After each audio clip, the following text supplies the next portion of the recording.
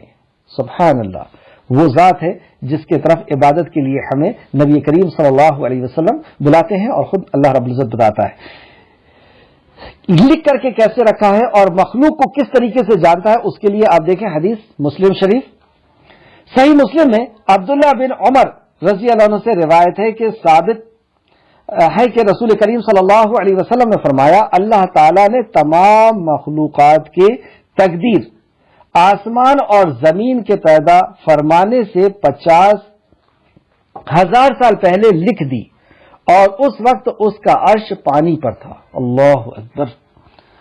ہر مخلوق کی پیدائش, یعنی جو کیڑے مکوڑے چل رہے ہیں اور جو چیوٹی چل رہی ہے اور جو پرندے اڑ رہے ہیں اور جو جانور اور جو درندے جنگل کے اندر ہیں اور جتنے بھی انسان ہیں اور جو آنے والے ہیں اور جو چلے گئے, ان سب کو, اور سورج اور چاند اور زمین اور آسمان اور جتنی بھی گیلیکسی ہیں, ان سب کی پیدائش کے 50,000 سال پہلے ان کا تقدیر لکھا اللہ نے کہ کون سا سیارہ کس روٹ پر جائے گا, کون سا اسٹار کس روٹ پر جائے گا, کون سی گیلیکسی کس روٹ پر جائے گی.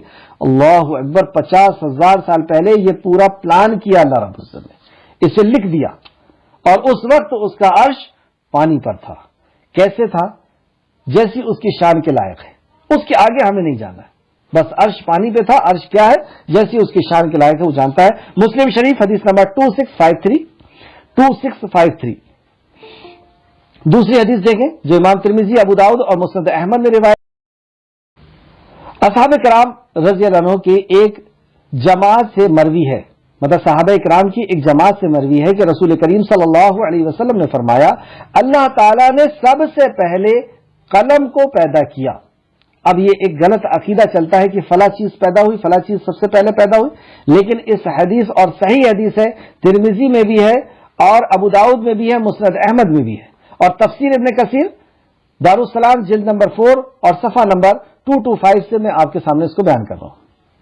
نبی کریم صلی اللہ علیہ وسلم کی صحابہ کی ایک جماعت فرماتی ہے کہ نبی کریم صلی اللہ علیہ وسلم نے فرمایا کہ اللہ تعالیٰ نے سب سے پہلے قلم کو پیدا کیا.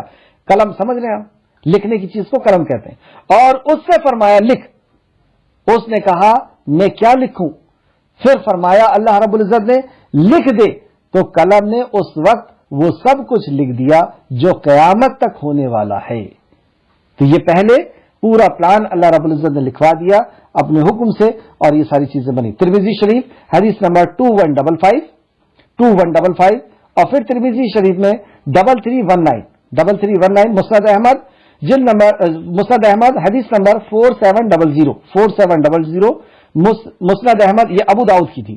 مسند احمد جلد نمبر 5 صفحہ نمبر 317 اور حدیث نمبر 2271.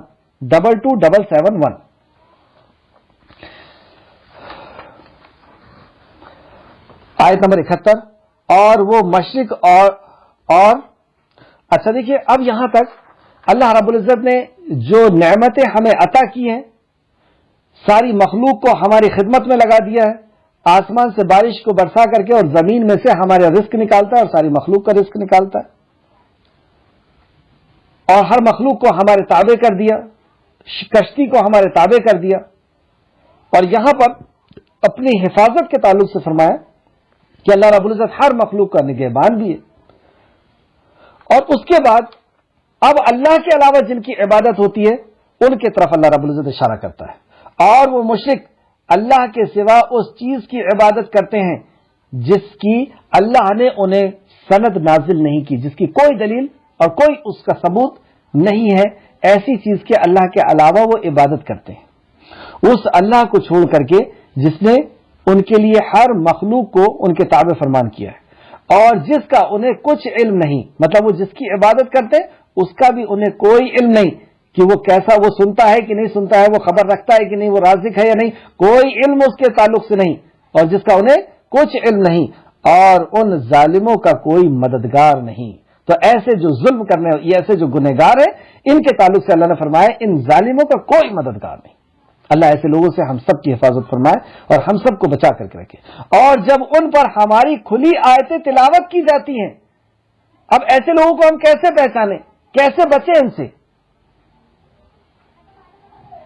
جن کے تعلق سے اللہ نے فرمایا آیت نمبر 71 میں کہ جس کا انہیں کچھ علم نہیں اور ظالموں کا کوئی مددگار نہیں۔ یہ ظالم ہیں، ان کا دنیا کے اندر کوئی مددگار نہیں، جیسے پچھلی کلاس میں ہم نے پڑھا کہ وہ آسمان سے گر پڑے اور کوئی پرندہ انہیں اچک لے جائے، یا دریا کے اندر یا کسی کھائی میں جا کر کے وہ گر جائیں۔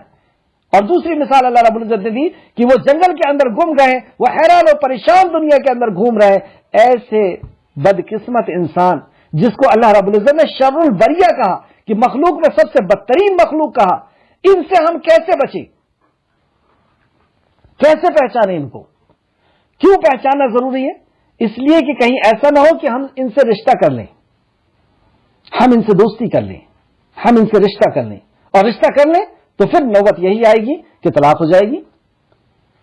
اگر کاروبار میں پارٹنر بنا لیں گے تو وہاں پہ خیانت ہو جائے گی، دوستی کر لیں گے تو راز فاش ہو جائے گا، بے عزتی کا سامنا کرنا پڑے گا۔ تو انہیں کیسے پہچانے ہم اور اس سے کیسے بچیں؟ تو سورہ بقرہ میں ہم نے دیکھا کہ خالق کائنات نے ان کی پہچان کے تعلق سے بتایا کہ یہ جب بات کرتے ہیں تو ایسے بات کرتے ہیں، یعنی ان کے سوال سے ہم ان کو پہچان سکتے ہیں۔ منافق یہ سوال کرتے ہیں، مشرک یہ سوال کرتے ہیں، کفار یہ سوال کرتے ہیں۔ تو جیسی یہ اپنی زبان کھولیں گے تو ہم ان کو پہچان لیں گے، اور ہم بچ جائیں گے اپنی بچیوں کا ان سے رشتہ کرنے میں، ہم بچ جائیں گے ان سے تعلقات کرنے میں، ان سے بزنس کرنے میں اور ان سے معاملات کرنے میں۔ کتنا خیال رکھتا ہے ہمارا خالق۔ اور اس آیت کے اندر تو اللہ اکبر، اللہ رب العزت نے یہاں یہ بتا دیا کہ وہ اگر زبان نہ بھی کھولے تو ان کے چہرے سے تم پہچان لو گے کہ یہ مشرک ہے، اللہ کا نافرمان ہے، اللہ کا باغی ہے، اللہ کا دشمن ہے، اور اللہ کا دشمن تمہارا دوست نہیں ہو سکتا۔ تو یہاں پہ اس کے فیس امپریشن سے اللہ رب العزت نے بتا دیا کہ تم اسے پہچان لو گے۔ یہ ہے وہ کلام جس سے امت محمدیہ دور ہے اور ذلیل پہ ذلیل ہوتے جا رہی ہے۔ جیسے عمر فاروق نے فرمایا تھا کہ یہی تمہارے عروج کا ضامن ہے، یا عروج کی وجہ بنے گا، اور یہی تمہاری زوال کی وجہ بنے گا۔ اگر اسے چھوڑ دیا تو زوال میں چلے جاؤ گے، پستی میں چلے جاؤ گے، بربادی میں اور اندھکار میں چلے جاؤ گے، اور اس کو اگر پکڑ لیا تو تم عروج پر آ جاؤ گے۔ جیسے 600 ہجری تک مسلمان کا عروج کا دور تھا، کیونکہ اس نے قرآن کو پکڑا ہوا تھا۔ آپ دیکھیں، آپ فیس امپریشن سے پہچان لو گے آپ کہ وہ اللہ رب العزت کا باغی ہے، اور اس سے بچو گے رشتے سے۔ کیسے پہچانو گے؟ دیکھتے ہیں آیت نمبر 72۔ اور جب ان پر ہماری کھلی ہوئی آیتیں تلاوت کی جاتی ہیں تو آپ ان کافروں کے چہروں پر، یعنی انکار کرنے والوں کے چہروں پر، یہاں پر ہم انہیں بھی شامل رکھیں جو مسلمان کا بھیس پہن کر کے ہمارے ساتھ رہتے ہیں، مسلمان کے گھر میں پیدا ہوتے ہیں، اپنی آئی ڈی مسلمان کی رکھتے ہیں، لیکن وہ اللہ کے علاوہ کسی اور کو حاجت روا اور مشکل کشا سمجھتے ہیں، کسی اور کو سجدہ کرتے ہیں، کسی اور سے اپنی ضرورت کو پورا کرنے والا سمجھتے ہیں۔ جو اللہ کے کلام کا انکار کرتے ہیں، نبی کے فرمان کا انکار کرتے ہیں، انہیں انکار کرنے والا، انہیں کفر کرنے والا کہتے ہیں۔ ان کو ہم الگ نہ کریں۔ تو آپ ان انکار کرنے والوں کے چہرے پر ناگواری پہچانتے ہیں، مطلب آپ ان کے چہرے پر ناگواری دیکھیں گے، یعنی جب آپ قرآن پڑھیں گے تو ان کا چہرہ بدلے گا، ان کو اچھا نہیں لگے گا، وہ ادھر ادھر تاکیں گے، انہیں سکون اور اطمینان نہیں آئے گا، وہ لگ کر کے غور و فکر سے نہیں سنیں گے۔ آپ ان کی حرکتوں سے، آپ ان کے چہرے کے امپریشن سے پہچان لیں گے کہ اللہ کا کلام ان کو برداشت نہیں ہو رہا۔ کیوں برداشت نہیں ہو رہا اللہ کلام؟ اس کی بھی وضاحت سنیں۔ لگتا ہے، اچھا پھر آپ کو کیسا لگے گا؟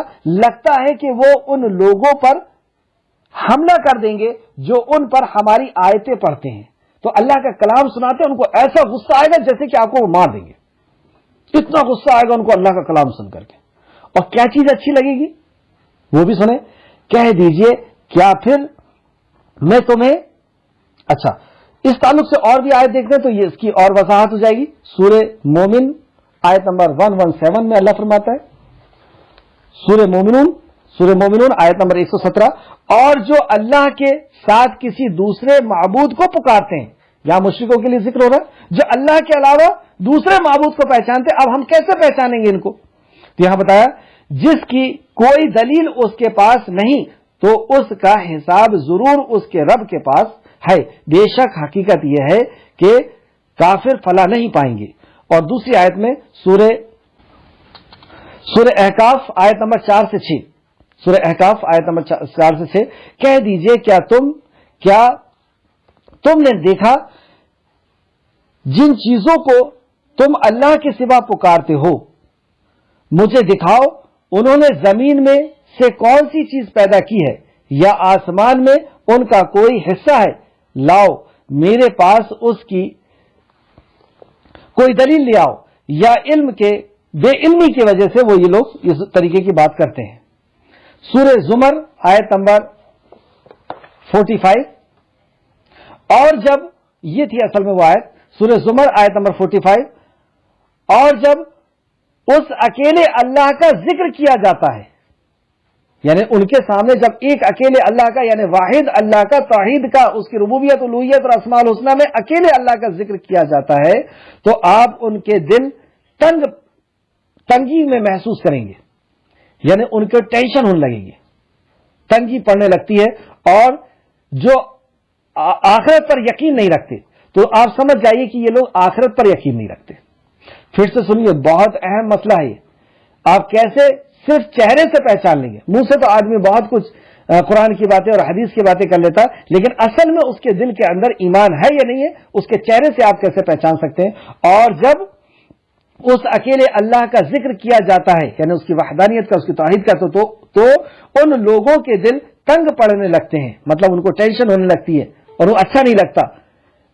اور جو آخرت پر یقین نہیں رکھتے, تو ایسے لوگ ہیں جو آخرت پر یقین نہیں رکھتے, اور جب ان کا ذکر ہوتا ہے جو اس کے سوا ہیں, مطلب اللہ کے علاوہ کسی اور کا ذکر ہوتا ہے, جو اللہ کے علاوہ جن کو انہوں نے حاجت روا اور مشکل کشا سمجھے, جب ان کا ذکر ہوتا ہے تو اچانک وہ بہت خوش ہو جاتے ہیں.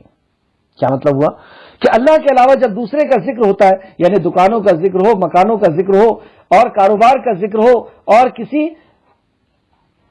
کسی بابا بیراگی کا ذکر ہو جس کو انہوں نے حاجت روا اور مشکل کشا سمجھے, تو ان کا دل باغ باغ ہو جائے گا. ہاں کاروبار کی بات کرو, کیونکہ انہوں نے حاجت روا اور مشکل کشا کاروبار کو سمجھ رکھا ہے. وہ فلاں کی بات کرو, فلاں کی بات کرو تو وہ خوش ہو جائیں گے, لیکن اللہ کی بات کرتے ہیں تو ان کا دل جو ہے وہ تنگ پڑنے لگتا ہے. سمجھ جائیے کہ یہ آخرت پر یقین نہیں رکھتا. سورہ زمر آیت نمبر 45.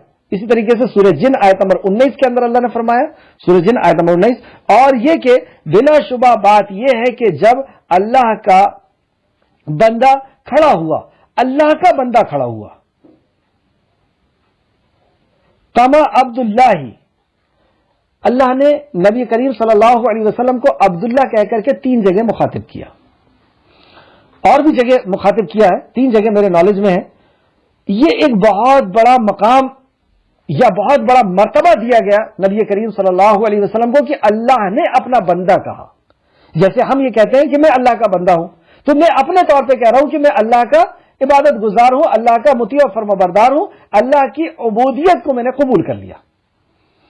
لیکن کیا ہوں کہ نہیں کیا ہوں, کتنا کیا ہوں, یہ اگر اللہ رب العزت کہہ دے تو بات بنے گی. تو اللہ رب العزت نے کسی کو کہہ دیا کہ ہاں یہ میرا بندہ ہے, اس سے بڑی اور پدوی کیا ہو سکتی ہے, اس سے بڑی اور ڈگری اور اس سے بڑا اور مقام کیا ہو سکتا ہے کہ اللہ کہہ دے ہاں یہ میرا بندہ ہے. تو اللہ رب العزت نے خاص مقام پر کہا. ایک جگہ جب کہا کہ جب اللہ رب العزت نے نبی کریم صلی اللہ علیہ وسلم کو مسجد اقصی سے خانہ کعبہ سے مسجد اقصی لے گیا, بارک اللہ حولہ, وہاں پر اللہ نے کہا کہ میں نے اپنے بندے کو راتوں رات مسجد اقصی سے مسجد کعبہ سے مسجد اقصی لے کے گیا. اور دوسری جگہ اللہ نے کہا کہ میں نے اپنے بندے پر یہ کلام نازل کیا. تو کلام کا مل جانا بھی ایک بہت بڑی نعمت ہے. اور معراج کا سفر بھی ایک بہت بڑی نعمت ہے. اور یہاں پر تیسری جگہ اللہ رب العزت ذکر کر رہا ہے کہ اپنے بندے کو کہہ کر کے, تو یہ کون سا مقام ہے اس کو بھی ہم غور کرتے ہیں. اور یہ کہ بلا شبہ بات یہ ہے کہ جب اللہ کا بندہ کھڑا ہوا, اللہ کا بندہ کھڑا ہوا یعنی اللہ کی دعوت دینے کے لیے, اللہ کی وحدانیت, اللہ کی توحید کی دعوت دینے کے لیے, اللہ کی طرف بلانے کے لیے, تو وہاں پر اللہ رب العزت نے کہا یہ میرا بندہ ہے. سبحان اللہ, اسے پکارتا ہے. پھر سے آیت دیکھیں, اور یہ کہ بلا شبہ بات یہ ہے کہ جب اللہ کا بندہ کھڑا ہوا اسے پکارتا تھا تو وہ قریب تھے کہ اس پر تہبتیں جمع ہو جاتی. مطلب جب نبی کریم صلی اللہ علیہ وسلم اللہ کی وحدانیت کی دعوت دے رہے تھے, توحید کی دعوت دے رہے تھے, ایک اللہ سے ہونے کے یقین کی دعوت دے رہے تھے, اسے حاجت روا اور مشکل کشا سمجھنے کی دعوت دے رہے تھے, تو لوگوں کا ہجوم آ گیا جیسے کہ ان کے اوپر ایک جمع ہو جاتے. اس آیت کا مفہوم یہ ہے. تو یہاں سے ہم نے پہچانا کہ جب مشرکوں کے سامنے یا جن کا آخرت پر یقین نہیں ہوتا, جن سے ہمیں بچنا ہے, تو ایسے لوگوں کے سامنے جب اللہ کا ذکر ہوتا ہے تو ان کے چہرے بدل جاتے ہیں. اور دنیاوی چیزوں کا جب ذکر ہوتا ہے یا اللہ کے علاوہ جن کو انہوں نے حاجت روا اور مشکل کشا سمجھ رکھا ہے, جب ان کا ذکر محفل کے اندر ہوتا ہے تو انہیں بہت اچھا لگتا ہے, محفل بہت اچھی لگتی ہے. لیکن اللہ کے ذکر سے ان کی محفل میں داغ لگ جاتا ہے. نعوذ باللہ, استغفر اللہ. اللہ ہم کو ایسے لوگوں سے محفوظ رکھے اور ہمیں ایسے لوگوں کی پہچان دے اور ایسے لوگوں کے دھوکے سے ہم سب کو محفوظ رکھے. کہہ دیجئے, آیت دوسری دیکھیں, اسی آیت کا دوسرا حصہ, آیت نمبر 72, کہہ دیجئے کیا پھر میں تمہیں اس سے زیادہ بدتر کی خبر دوں. یعنی جو لوگ اللہ کے ذکر سے خوش نہیں ہو رہے, ان کے چہرے بدل رہے ہیں, ان کا وقت خراب ہو رہا ہے, اللہ رب العزت کے کلام کو سن کر کے, اس کی توحید کو جان کر کے ان کا وقت خراب ہو رہا ہے, ان کے چہرے بدل رہے, یہ سننا نہیں چاہتے, تو ان سے آپ کہیے, کہہ دیجئے کیا پھر میں تمہیں اس سے زیادہ بدتر کی خبر سناؤں. وہ آگ ہے جس کا اللہ نے کافروں سے وعدہ کر رکھا ہے. یہ کافر ہیں اور اللہ نے ان سے وعدہ رکھ کر رکھا ہے اس آگ کا. ہم سب کو اللہ رب العزت اس آگ سے محفوظ رکھے. اور بری ہے وہ لوٹنے کی جگہ. تو یہ لوٹنا تو ہم سب کو ہے, اب یہ دیکھنا ہے کہ ہم لوٹ کہاں رہے ہیں. بری جگہ میں لوٹ رہے ہیں, اچھی جگہ میں لوٹ رہے ہیں. تو اچھی جگہ جنت ہے جہاں پہ انبیاؤں کا اور صدیقین کا اور شہداء کا ساتھ ہے, بزرگان دین کا ساتھ ہے. اور بری جگہ وہ جہاں پہ برے لوگ رہیں گے. اللہ ہم سب کو اس جگہ سے محفوظ رکھے. آیت نمبر 73, یا ایھا الناس, اے لوگو. یہاں پہ ساری انسانیت سے اللہ رب العزت خطاب کر رہا ہے. اور ایسی آیتیں جہاں جہاں پر بھی ملے آپ کو یا ایھا الناس جہاں پہ کہا ہے, تو ان آیتوں کو کلیکٹ کریں, اس کا کلیکشن کریں, اور لوگوں کو جب آپ سنائیں گے تو لوگوں کو بہت اپیل کرے گی, کیونکہ اللہ نے لوگوں سے ہی بات کیا ہے. اور جب آپ کہیں یا ایھا الذین آمنو, اس کو بھی آپ کلیکٹ کریں اور اس کو انہیں سنائیں جو ایمان والے ہیں. یعنی ہم خود سنیں, اس کو سمجھیں کہ ہمارا رب ہم سے یہ مطالبہ کرتا ہے, ہمارا رب ہم سے یہ آرڈر کرتا ہے, یہ ہم کو حکم دیتا ہے. تو یا ایھا الناس اگر آپ اس کا کلیکشن کریں اور لوگوں کو, عام اپنے ہم وطن ساتھیوں کو جب اس بات کو سنائیں گے تو ان کا دل اپیل کرے گا. جیسے دیکھتے ہیں آج اس آیت میں اللہ رب العزت نے کیا بیان فرمایا, اے لوگوں ایک مثال بیان کی جاتی ہے لہذا تم اسے غور سے سنو. مثال سے بات سمجھ میں آتی ہے, ایگزامپل سے بات سمجھ میں آتی ہے, اور ایگزامپل دینے والا خود خالق کائنات ہو تو اس سے کتنا اچھا سمجھ میں آئے گا. تو اللہ رب العزت ایگزامپل دے کر کے ہمیں بات کو سمجھا رہا ہے. اللہ اکبر. تو ایگزامپل کیا ہے, ان الذین یدعون, بے شک جنہیں تم اللہ کے سوا پکارتے ہو وہ ایک مکھی بھی ہرگز نہیں پیدا کر سکتی. ایگزامپل دے رہا اللہ رب العزت ایک مکھی کا, جو ایک معمولی سا ایک حقیر, جس کو ہم حقیر سمجھتے ہیں, کیڑا, اور اس کی بھی بہت ساری پرجاتیاں ہوتی ہیں مکھی کی. ایک شہد کی مکھی بھی ہوتی ہے اور شہد کی مکھیوں میں بھی بہت ساری پرجاتی ہوتی ہے, لیکن یہاں پہ صرف ایک مکھی کا اللہ رب العزت نے ذکر کیا جو ہمارے گھروں میں آس پاس ادھر ادھر گھومتے رہتی ہے. وہ بھی مکھی اس سے مراد لی جا سکتی ہے. تو ایک مکھی کا ایگزامپل اللہ رب العزت نے دیا کہ تم اللہ کے علاوہ جس کی عبادت کرتے ہو نا, وہ ایک مکھی بھی پیدا نہیں کر سکتی. وہ تمہیں پیدا کرنا اور سورج و چاند و زمین و آسمان کو پیدا کرنا تو بہت دور کی بات ہے. یہ چیلنج کیا اللہ رب العزت نے, اور آج بھی اس سائنس اور ٹیکنالوجی کے دور میں کوئی سائنٹسٹ ایک مکھی پیدا نہیں کر سکتا. اور مکھی تو بہت دور کی بات ہے. آگے دیکھیں آپ, یہاں پہ واحد کو اللہ رب العزت نے خطاب کیا کہ تم جس کی عبادت کرتے ہو وہ مکھی نہیں پیدا کر سکتا.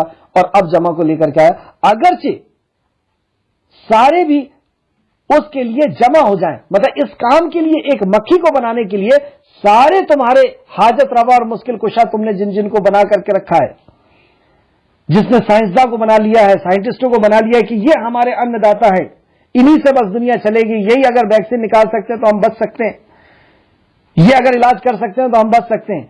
تو جن کو بھی تم نے اپنا حاجت روا اور مشکل کشا سمجھ لیا ہے ان سب کو تم اکٹھا کر لو, سارے لیب اور سارے سائنسداں آ جاؤ, اور سارے اللہ کے علاوہ جن جن کی بھی عبادت کرتے ہو, جن پیڑوں کی کرتے ہو, جن پتھروں کی کرتے ہو, جن انسانوں کی کرتے ہو, اور جن وفات شدہ انسانوں کی کرتے ہو, سب کو لے آؤ. اور یہ سب مل کر کے بھی نہیں بنا سکتے. اور اگر یہ سب مل کر کے بھی اللہ کا یہ چیلنج ہے, اور 14.5 سال پہلے سے آج بھی یہ چیلنج برقرار رکھا ہوا ہے کہ نہیں بنا سکتے. اب اس سے بھی زیادہ اتر کر کے اللہ اور بیان کرتا ہے. اور اگر ان سے مکھی کسی چیز لے تو وہ اسے چھین نہیں سکتے. یعنی ان کے سامنے اللہ کے علاوہ تم جن کی عبادت کرتے ہو ان کے سامنے جو بھوگ لگا ہوا ہے, جو تبرک چڑھا ہوا ہے, جو پرساد چڑھا ہوا ہے, جو چیز چڑھی ہوئی ہے, اگر مکھی اس میں سے, کیونکہ وہ ان کا ہے نا, مکھی اس میں سے کوئی چیز چوز کر کے لے کے بھاگ رہی ہے, تو یہ اتنے لاچار ہیں کہ وہ اپنا سامان بھی, اپنا بھوگ یا اپنا تبرک بھی اس مکھی سے چھین نہیں سکتی. تو یہ خالق کائنات سے چھین کر کے تمہیں کیا دے دیں گے؟ اللہ رب العزت اولاد نہیں دینا چاہ رہا, یہ پورے مل کر کے کیا دے دیں گے تم کو؟ یہ ایک مکھی سے اپنی چیز نہیں چھین پا رہے. تو ساری کائنات کے خالق اور مالک سے جو تمہیں نہیں دینا چاہ رہا عزت, کیا یہ دے دیں گے؟ تو جو تمہیں رزق نہیں دینا چاہ رہا, کیا یہ دے دیں گے؟ جو تمہیں غلبہ نہیں دینا چاہ رہا, یہ دے دیں گے؟ جو تمہیں بیماری سے اچھا نہیں کرنا چاہ رہا, کیا یہ کر دیں گے؟ یہ اتنے لاچار ہیں کہ ان کے سامنے جو بھوگ لگا ہوا ہے, ان کے سامنے جو تبرک رکھا ہوا ہے, وہ اس مکھی اگر لے کر کے بھاگ رہی ہے تو اس کو واپس بھی نہیں لا سکتے. کوئی اگر یہ کہے کہ مکھی کے اوپر ہم کپڑا ڈال دیں اور اس کے پیٹ میں جو ہے اس سے نکال لیں, تو اس پر بھی آپ سرچ کر کے دیکھ لیں کہ مکھی کے اندر اللہ نے یہ صلاحیت دی ہے کہ وہ منہ میں ہی اس کھانے کو ہضم کر لیتی ہے اور اپنے پارٹس میں پہنچا دیتی ہے, اس کی انرجی پہنچ جاتی ہے. تو بہرحال مکھی سے بھی ہم وہ چھین نہیں سکتے. پھر اللہ فرماتا ہے طالب اور مطلوب کمزور ہیں, مطلب جس سے طلب کیا جا رہا ہے وہ کتنا کمزور ہے اور طلب کرنے والا کتنا کمزور ہے. طلب کرنے والا, یہ تو اس کا شرف ہے انسان کا, یہ اس کا شرف ہے, اس کی افضلیت ہے کہ ساری کائنات کے خالق اور مالک کے سامنے اس کو جھکنے کا کہا گیا, اس کے سامنے سجدہ کرنے کا, اس کے سامنے بھکاری بننے کا کہا گیا اس کو. یہ اس کی شرف کی بات تھی, لیکن اس بدتمیز نے اس شرف کو ختم کر کے اور حقیر کے سامنے, فقیر کے سامنے جھک گیا. ساری دنیا فقیر ہے اس کی اور یہ اس کے سامنے جھک گیا. یہ بے جان جانوروں کے سامنے, پتھروں کے سامنے, پیڑوں کے سامنے اور فوت شدہ شخصیتوں کے سامنے اس نے اپنے آپ کو جھکا دیا, اس نے اپنے ظرف کو کمزور کر دیا, اس نے اپنے وقار اور اپنے مقام کو اس نے خود گرا دیا. اس کا مقام اور مرتبہ تو وہ تھا کہ یہ ساری کائنات کے خالق اور مالک کے سامنے فقیر ہوتا, اس کے سامنے اپنے سر کو جھکاتا. یہ اس کی شان تھی, اس نے اپنی شان کی کہ یہ حالت کر دی. ایک مثال دے کر کے اللہ رب العزت نے باطل معبود کی حقیقت کو ہمارے سامنے رکھا کہ اللہ کے علاوہ جتنے بھی ہیں یہ کچھ نہیں کر سکتے.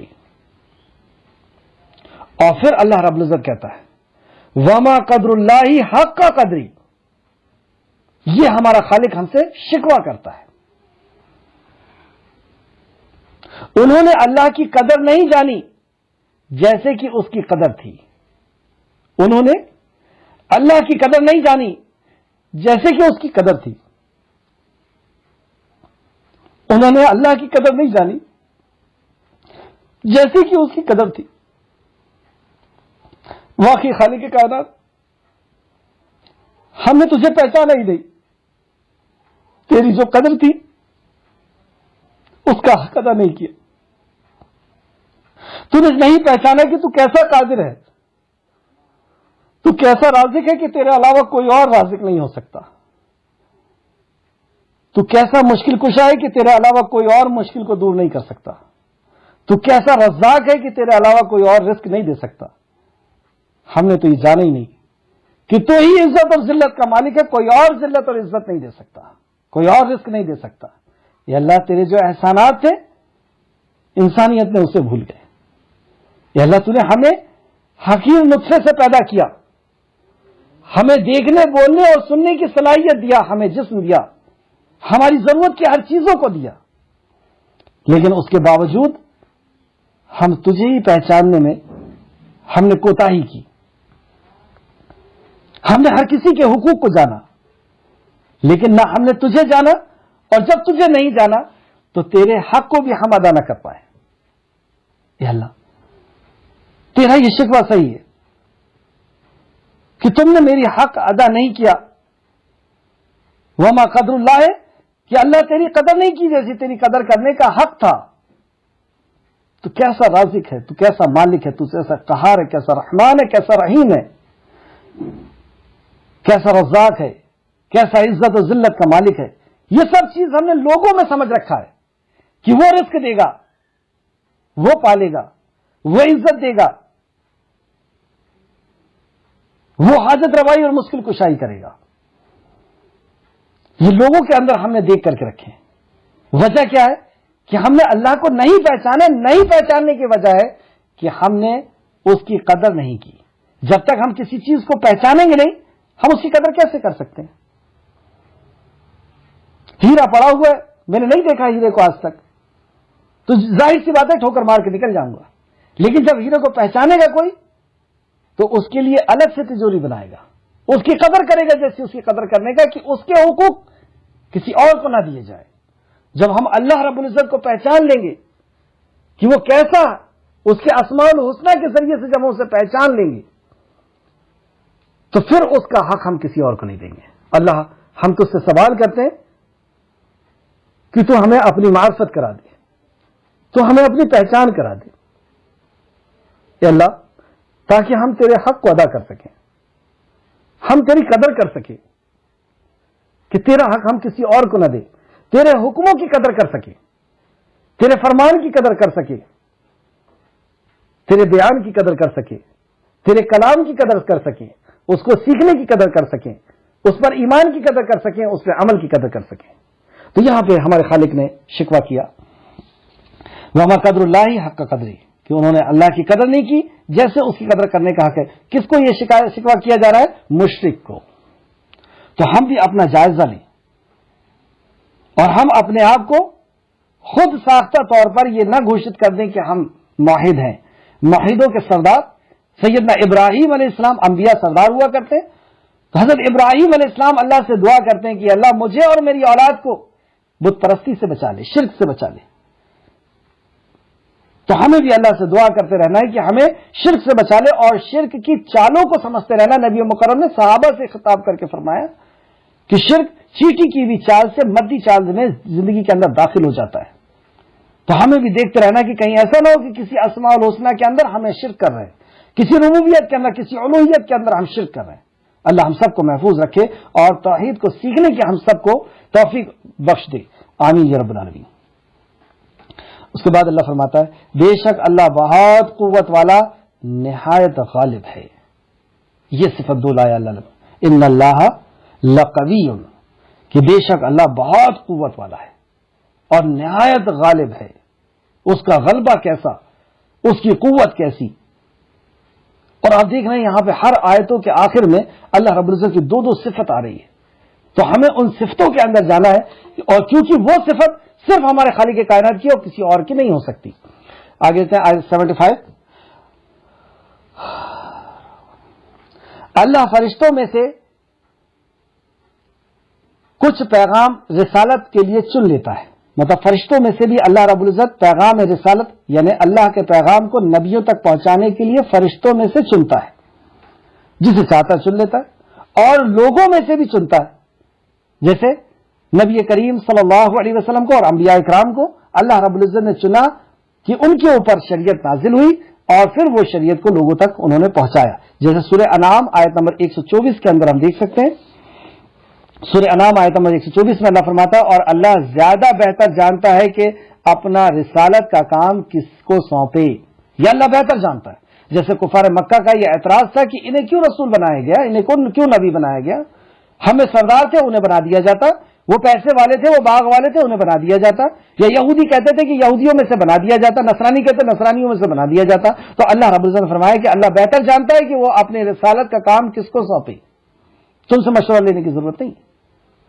اور ذمہ داری رسالت وہ بھی آپ دیکھ سکتے ہیں کہ جب رسالت کا کام دیا گیا تو ذمہ داری رسالت کیا چیز ہے. سورہ مائدہ کی آیت نمبر 67 کے اندر اللہ نے فرمایا, سورہ مائدہ آیت نمبر 67 کے اندر, اے پیغمبر جو ارشادات اللہ کی طرف سے آپ پر نازل کیے گئے ہیں وہ لوگوں تک پہنچا دیجیے, اور اگر ایسا نہ کیا تو آپ نے اللہ کا پیغام نہیں پہنچایا, اور اللہ آپ کو لوگوں کے شر سے بچا لے گا. یہ وعدہ اللہ کا کہ یہ پیغام رسالت آپ پہنچائیے لوگوں کے شر سے, لوگوں کی مکاریوں سے, لوگوں کے دھوکے سے اور لوگوں کی دشمنی سے اللہ رب العزت آپ کو بچا لے گا. اس کے شر سے یعنی ان کی برائیوں سے اللہ رب العزت آپ کو بچا لے گا.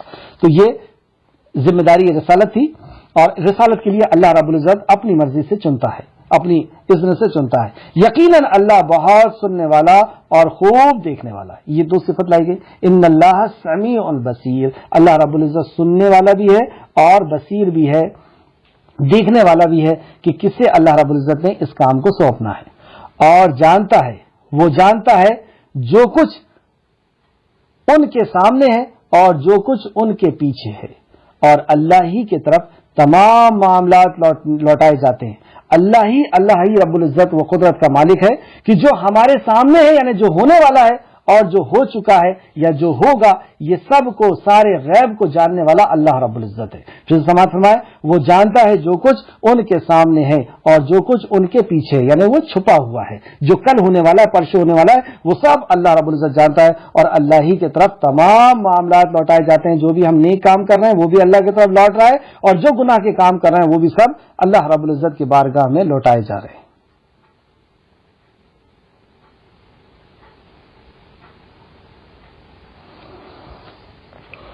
آیت نمبر 77, اے ایمان والو رکوع کرو اور سجدہ کرو. ایک آیت کی تفسیر میں چند اہم بات چھوٹ گئی تھی. طالب اور مطلوب کمزور ہیں. مکھی کی جو مثال اللہ رب العزت نے دی تھی اس میں دو حدیثیں آپ ضرور نوٹ کریں. مسند احمد کی ایک حدیث, حضرت ابو ہریرہ اس کے راوی ہیں, سے مروی ہے کہ روایت کیا ہے کہ نبی کریم صلی اللہ تعالیٰ فرماتا ہے, یعنی یہ حدیث قدسی ہے, اس سے بڑھ کر ظالم کون ہو سکتا ہے جو میری تخلیق کی ہوئی مخلوق کے طرح پیدا کرنے کی کوشش کرے. مطلب اللہ رب العزت نے جو چیز پیدا کی ہے اس کے طرح پیدا کرنے کی کوشش کرے, اس سے بڑا ظالم کون ہو سکتا ہے. یہ لوگ میری طرح ایک ذرہ بھی نہیں بنا سکتے. پھر یہ دعویٰ اس حدیث قدسی کے اندر, اور میری مخلوق کے طرح مخلوق بنانے سے زیادہ ظالم کون ہے سے مراد یہ ہے کہ کوئی بت بنائے, کوئی پتھر کے ذریعے سے, لکڑی کے ذریعے سے انسان بنائے یا جانور بنائے, یا پینٹنگ کے ذریعے سے یا اسکیچ کے ذریعے سے انسان یا جانور بنائے, تو اس کے تعلق سے اللہ نے فرمایا کہ میرے طرح مخلوق بنانے کی جو جرت کرے اس سے بڑا ظالم کون ہو سکتا ہے. اور ایک مکھی بھی یہ لوگ نہیں بنا سکتے, یا ایک دانہ بھی پیدا کرنے کی طاقت نہیں رکھتے. یہ سارے کے سارے لوگ ایک دانہ بھی پیدا کرنے کی طاقت نہیں رکھتے. مسند احمد جلد نمبر 2 اور حدیث نمبر 291. اس طریقے سے دوسری حدیث دیکھتے ہیں. نبی کریم صلی اللہ علیہ وسلم نے فرمایا, اللہ تعالیٰ فرماتا ہے کہ اس سے بڑھ کر ظالم کون ہو سکتا ہے جو میری تخلیق کی ہوئی مخلوق کی طرح پیدا کرنے کی کوشش کرے. یعنی مٹی کی کوئی مکھی بنائے یا انسان بنائے یا جانور بنائے یا پینٹنگ سے بنائے یا لکڑی سے بنائے, کسی بھی طریقے سے کوئی مخلوق کو وہ بنا رہا ہے, تو اللہ کہتا ہے کہ اس سے بڑا ظالم کون ہو سکتا ہے کہ جو میری بنائی ہوئی مخلوق کی طرح مخلوق بنائے, جبکہ یہ بنا نہیں سکتا. اگر ان میں ذرہ بھر بھی تاب ہے, اگر ان کے اندر ذرہ بھر بھی تاب ہے, طاقت ہے, قوت ہے, صلاحیت ہے, تاب ہے, تو یہ ایک دانہ پیدا کر کے دکھائیں. مخلوق بنانا تو بہت دور کی بات ہے, ایک دانہ پیدا کر کے دکھائیں, یا وہ ایک ذرہ پیدا کر کے دکھائیں, یعنی وہ ایک جو ذرہ ہوتا ہے جس کو ہم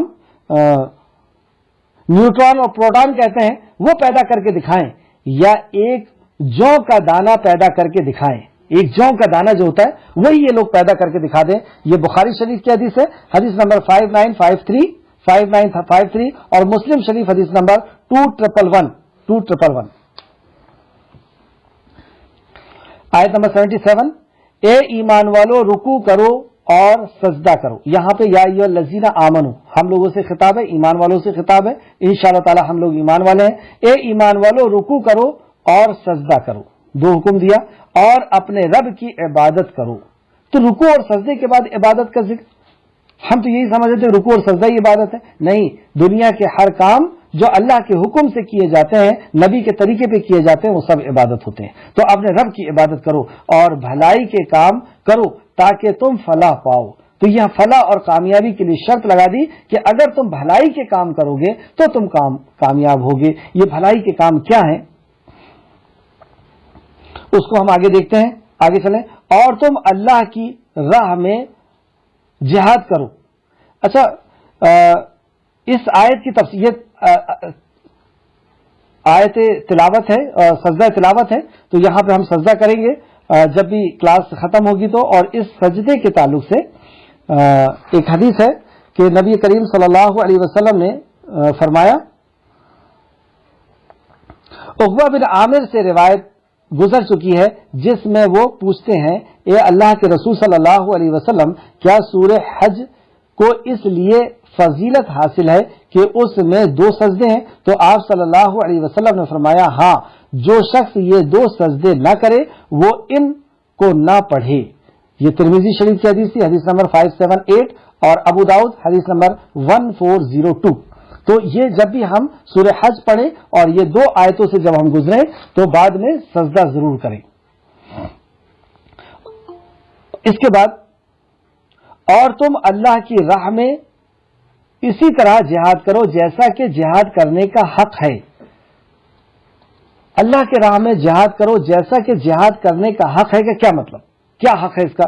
تفسیر ابن کثیر جلد نمبر 4 صفحہ نمبر 230. اور تم اللہ کی راہ میں جہاد کرو جیسا کہ جہاد کرنے کا حق ہے، یعنی اپنے مالوں کے ساتھ جد و جہد کرو. یعنی اپنے مالوں کو اللہ رب العزت کے راستے میں خرچ کرو، رشتہ داروں کو، یتیموں کو، محتاجوں کو اس میں سے دو. اور زبان کے ساتھ جہاد کرو. زبان کے ساتھ جہاد کیا ہے؟ کہ برائی کو روکیں اور بھلائی کی دعوت دیں. فلا تطیع الکافرین وجاہدہم بہ جہادا کبیرا. یہ مکی سورت کی آیت ہے اور مکہ کے اندر تو کوئی جہاد فی قتال کا کانسیپٹ نہیں تھا. پھر یہ آیت کیا کہہ رہی ہے؟ فلا تطیع الکافرین وجاہدہم بہ جہادا کبیرا. اور اس جہاد کو کبیر کہا، بڑا جہاد کہا. یہاں اس آیت کا ترجمہ یہ ہے کہ اے نبی مکرم، اس قرآن کے ساتھ جہاد کیجیے.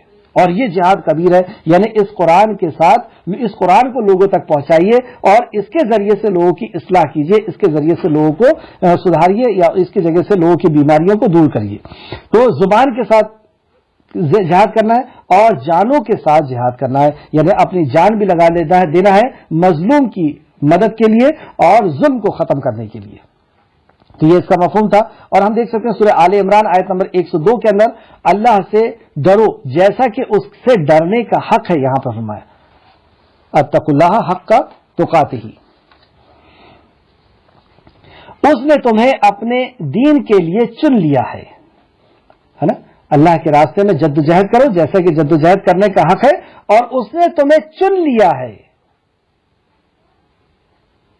اس کی تفسیر میں اور بھی بہت سی آیتیں ملتی ہیں، میں آگے چلتا ہوں. اور اس نے دین میں تمہارے لیے کوئی تنگی نہیں رکھی.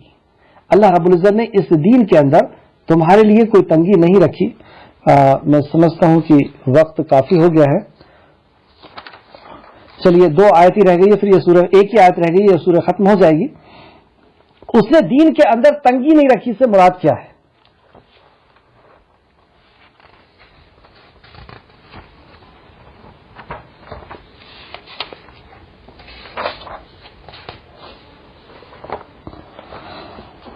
مسلم شریف کی حدیث ہے، سیدنا ابو ہریرہ بیان کرتے ہیں کہ ایک دیہاتی، دیکھیے دین کے اندر تنگی یعنی سختی کرنا، تو سختی کرنے سے سختی کے ساتھ نبی کریم صلی اللہ علیہ وسلم نے منع کیا ہے کہ دین کے اندر کسی کو زیادہ جو ہے تقوی بول کر کے کسی کو پریشان نہیں کرنا ہے. جیسے نماز بہت لمبی کر دیے، عشاء کی نماز سے بہت لمبی پڑھ دیے، تو کوئی مجبور بھی ہے، کسی کو سفر کرنا ہے، کسی کو، تو دین کے اندر سختی پیدا نہیں کرنا ہے. اس تعلق سے 3 حدیث میں آپ کے سامنے پیش کر رہا ہوں. سیدنا ابو موسیٰ بیان کرتے ہیں کہ رسول اللہ صلی اللہ علیہ وسلم نے معاذ اور ابو موسیٰ رضی اللہ عنہ کو یمن کی طرف بھیجا، مطلب دونوں کو الگ الگ علاقے میں، یمن کے ہی الگ الگ علاقے میں گورنر بنا کے بھیجا، اور فرمایا لوگوں پر آسانی کرنا، سختی نہ کرنا، ان کو خوشخبری سنانا، نفرت نہ دلانا، اور آپس میں اتفاق قائم کرنا، اختلاف نہ کرنا، ہے نا. یہ بخاری شریف کی حدیث ہے، حدیث نمبر 3038 مسلم شریف حدیث نمبر 1733. اس حدیث پہ اور غور کریے گا.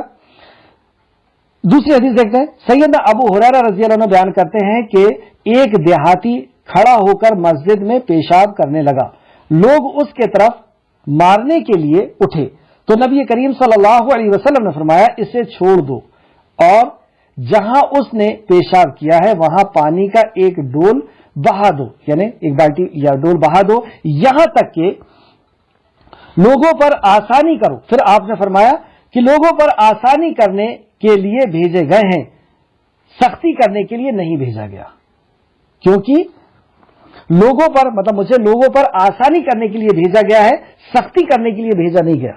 اب دیکھیں آپ اسلام کیا تعلیم دیتا ہے کہ ایک شخص مسجد میں آ کر کے استنجا کر رہا ہے اور نبی کریم صلی اللہ علیہ وسلم صحابہ کو روک رہے ہیں کہ اس کے اوپر سختی مت کرو.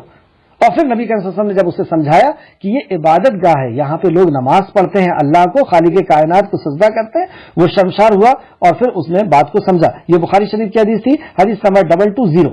ہم میں سے کوئی اگر کوئی غلطی کر لیتا ہے تو ہم اس کے اوپر برس پڑتے ہیں، اور اتنا برس پڑتے ہیں اور اتنے فتوے دے دیتے ہیں کہ وہ مسجد کیا اور وہ دین سے ہی بھاگ جاتا ہے.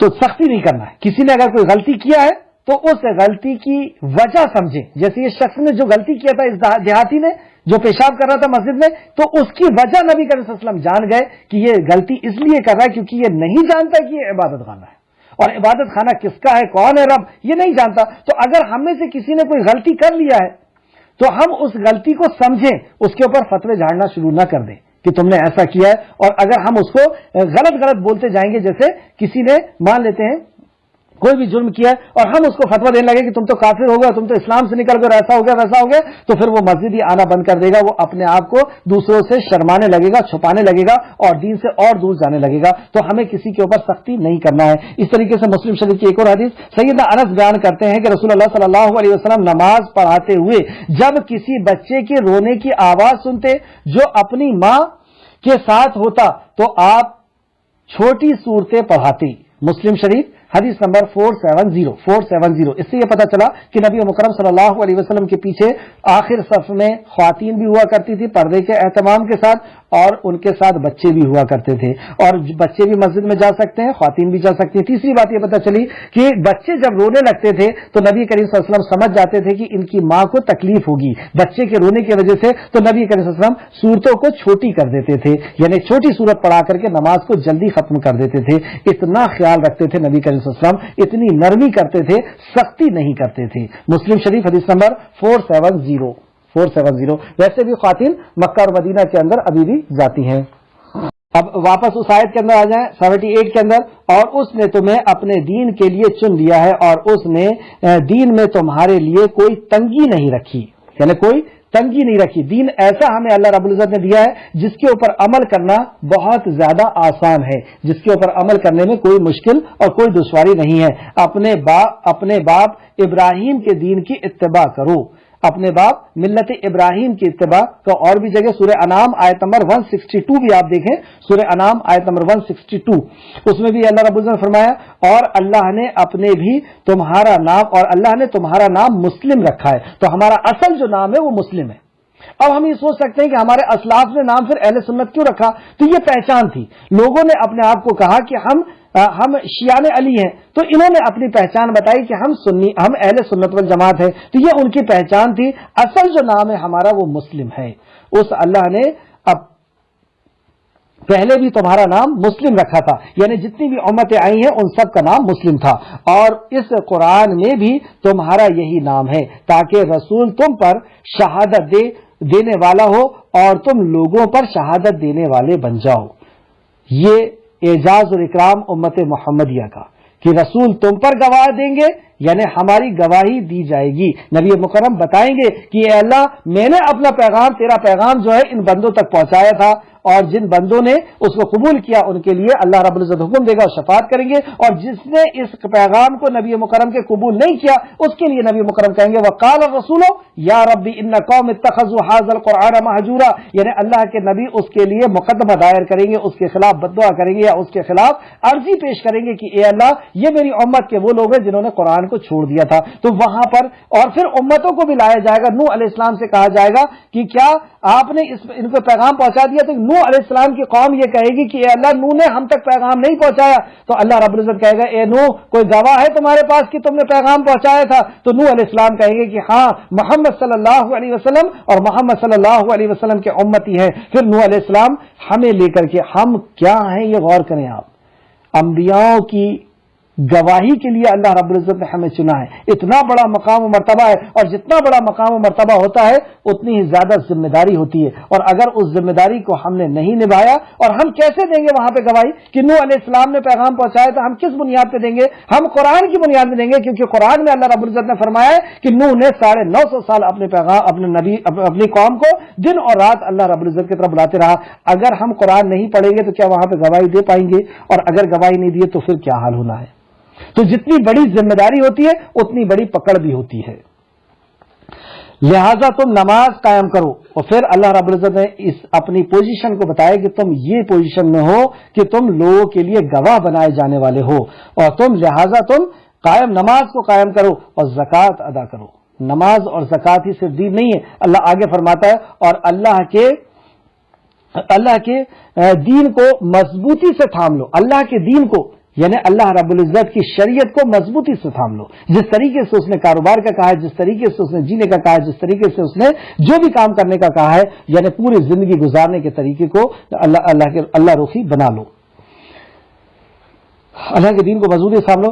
وہی تمہارا کارساز ہے، مطلب اللہ کے علاوہ کوئی اور ہمارا کارساز۔ آخر میں یہ رکوع بھی یہاں پہ ختم ہو رہا ہے، اور یہ سورہ مبارکہ بھی یہاں پہ ختم ہو رہی ہے، سورہ حج، اور آخری آیتیں کتنی بھاری ہیں اس پہ آپ غور کریں۔ وہی تمہارا کارساز ہے، فنعم المولا ونعم النصیر، وہی تمہارا کارساز ہے، پس وہ اچھا کارساز ہے اور اچھا مددگار ہے۔ وہ تمہارا کارساز ہے۔ جب ساری کائنات کا خالق اور مالک تمہارا کارساز ہو گیا، اب تمہیں کسی اور کی طرف نظر اٹھانے کی کیا ضرورت ہے؟ اور وہ کیا ہی اچھا کارساز اور کیا ہی اچھا مددگار ہے۔ کیا اس سے اچھا کوئی مددگار مل سکتا ہے؟ کیا اس سے اچھا کوئی کارساز ہو ہی نہیں سکتا اس کے علاوہ، ہے نا۔ ان کی تفسیر میں آپ سورہ بقرہ کی بھی آیت دیکھ سکتے ہیں، سورہ اور بھی آیتیں تھی لیکن وقت اب اجازت نہیں دیکھتا۔ حضرت ابو ہریرہ رضی اللہ عنہ نبی کریم صلی اللہ علیہ وسلم کا بیان فرماتے ہیں کہ اپنے آقا کو مولا نہ کہو، اس لیے کہ تم سب کا مولا اللہ عز و جل ہے۔ مسلم شریف حدیث نمبر 2249۔ اللہ رب العزت سے دعا ہے کہ جو کچھ بھی ہم نے پڑھا اس میں ہمیں مزید غور و فکر کرنے کی توفیق اور رفیق عطا فرما، اور ہمیں صحیح معنوں میں اپنا مطیع اور فرمانبردار بنا دے۔ جب تک ہمیں زندہ رکھ، ایمان اور اخلاص کے ساتھ عمل صالح کی توفیق عطا فرما۔ جب ہمارا خاتمہ فرما تو ایمان اور اخلاص کے ساتھ ہمارا خاتمہ فرما۔ یہاں پر اللہ رب العزت کے فضل سے سورہ حج اپنے اختتام کو پہنچا۔ السلام علیکم ورحمۃ اللہ وبرکاتہ۔